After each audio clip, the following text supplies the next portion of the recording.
7,641 islands. 300 years of Spain, 50 of America, and centuries of trade before either arrived. And out of all of it, Filipinos built a kitchen that tastes like nowhere else on earth. A whole pig turning over coals until the skin cracks like glass. Skewers going gold over charcoal on a street corner. Vinegar and garlic, the two things this country bends everything else around. Rice terraces cut into the mountainside by hand, generation after generation, and still farmed today. The world already knows Thai food. It knows Vietnamese. It is only now catching up to this one. Here are the 10 dishes you need to try before you leave. Number 10. Pancit. Stir-fried noodles. Thin rice noodles or fat, chewy egg noodles, tossed in soy sauce with pork, shrimp, and crisp vegetables. Chinese traders brought the noodles centuries ago, and Filipino cooks have been remaking them ever since. Squeeze calamansi, a small local lime, over the top before your first forkful.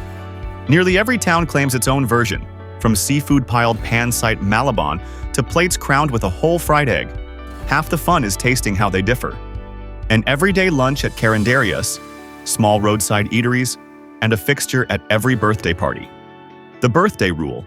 Long noodles stand for long life, which is why some cooks refuse to cut them short. Number 9. Lumpia, the Filipino spring roll. The most famous version, Lumpiang Shanghai, is skinny as a finger, a crackly wrapper around seasoned ground pork, fried until it shatters. There's also a fresh version, soft wrapped around vegetables and draped in a sweet garlic sauce. At any Filipino party, the lumpia tray empties first. It's the snack everyone hovers near, dunking roll after roll into sweet chili sauce until someone quietly refills the plate. Party food above all, but casual eateries and street stalls sell it daily. Order a pile, because one is never enough. Number 8. Tapsilog, the king of Filipino breakfasts. Thin slices of sweet salty cured beef, a mound of rice fried with plenty of toasted garlic, and a fried egg with a runny yolk to drag everything through. 3 things on one plate, and none of them optional. It is the plate a whole country wakes up to. Swap the beef for sweet sausage or crisp dried fish, and it still works. The garlic rice and the egg are what make it breakfast.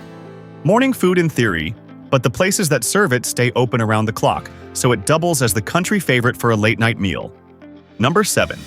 Chicken Inasal. Chicken steeped in calamansi, lemongrass, ginger, and vinegar, then grilled over charcoal and brushed with annatto oil until the skin turns deep orange. Bacolod, in the western Visayas, is its home, and locals there will tell you nobody else gets it right. It is smokier and sharper than any grilled chicken you know. The vinegar cuts through the fat, and the charcoal does the rest. It arrives with a mound of garlic rice and a saucer of vinegar you season yourself. Lunch, dinner, and long afternoons at open-air grills. In Bacolod, it is an everyday thing rather than a treat, which is how a whole city ends up with an opinion about it. Inasal joints keep bottles of orange chicken oil, drippings infused with annatto, on every table, and locals drench their garlic rice with it before touching the chicken. Number 6. Kare-Kare. Oxtail and vegetables in a thick orange-tinted peanut stew, slow-cooked until the meat slides off the bone. Banana hearts and string beans soak up the velvety sauce, and annatto seeds give it that sunset color. The stew itself is barely salted on purpose. You season each bite yourself with bagoong, a salty, funky fermented shrimp paste, and the two together suddenly make perfect sense. A Sunday family lunch dish and a fiesta favorite, served at sit-down Filipino restaurants everywhere. It's too slow to cook to be everyday food, which is part of its pull. Number 5. Halo Halo.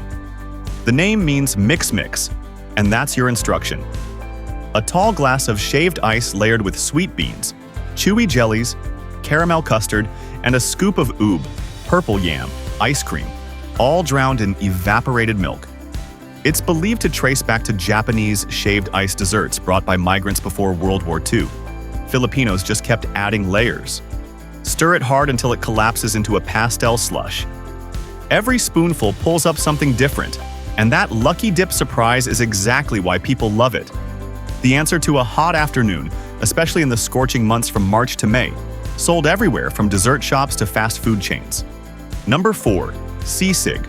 Chopped pig cheeks, ears, and liver, seasoned with calamansi and chili, then served spitting and popping on a sizzling metal plate, often with a raw egg cracked on top to stir through the heat. Crunchy, fatty, sour, and hot all at once. The undisputed champion of Filipino beer food, and Pampanga province guards its reputation as Sisig's home turf. Lucia Cunanan of Angeles City, remembered as the Seaside Queen, is credited with putting it on that sizzling plate in the 1970s, turning kitchen scraps into a national icon. An evening dish, ordered with cold drinks at casual grills and bars. Listen for the hiss when it leaves the kitchen. Number 3. Sinigang. A sour soup, and proudly so. Pork ribs or shrimp simmered with tomatoes, water spinach, and tamarind. The fruit that gives the broth its sharp, mouth-puckering tang. One spoonful over hot rice and you understand the devotion. Where other cuisines chase sweet or spicy, Filipino cooking prizes sour. And Sinigang is that idea at full strength, pure comfort on a rainy day.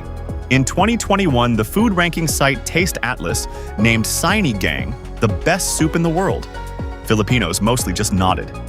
Everyday home cooking at heart, a family table lunch or dinner, though nearly every Filipino restaurant keeps it on the menu, always with plenty of rice. Number 2. Lechon. A whole pig, slow roasted over coals for hours until the skin turns deep amber and brittle. Tap it with a knife and it cracks. In Cebu, home of the most famous style, the belly is stuffed with lemongrass, garlic, and green onions before it ever meets the fire. It is the centerpiece of every major Filipino celebration. When the lechon arrives, the party has officially started. Cebu's version has a real claim on being the best roast pig anywhere, and Cebuanos will make that claim to your face. Anthony Bourdain tried Cebu's lechon and called it the best pig he'd ever eaten, a quote the city has never let anyone forget. Fiestas, weddings, and Christmas above all. Though in Cebu, you can buy it by the portion any day of the week from dedicated lechon shops. Number 1. Adobo. The unofficial national dish. Chicken or pork braised in vinegar, soy sauce, garlic, bay leaves, and black pepper until the sauce turns dark and glossy and the meat nearly falls apart. The method is older than its Spanish name. Filipinos were preserving meat in vinegar long before colonizers arrived. The Spanish simply called the technique adobo, meaning marinade. Every family swears by its own recipe. More vinegar, no soy, coconut milk, a spoon of sugar. And asking whose adobo is best is the fastest way to start a friendly argument. True everyday food. Home-cooked dinners, office lunchboxes, carinderia counters. Locals insist it tastes even better the next day once the vinegar has settled in. 10 dishes, and we have barely started. No Bicol Express, no Ilocos Empanada, no Batangas Bulalo. That is the thing about Filipino food. Every province will tell you we picked wrong, and every province will have a point. So tell us in the comments. Which dish did we miss? Whose adobo actually wins? And whose town grills the best chicken Inasal? Drop a like if this made you hungry, and subscribe for the next countdown.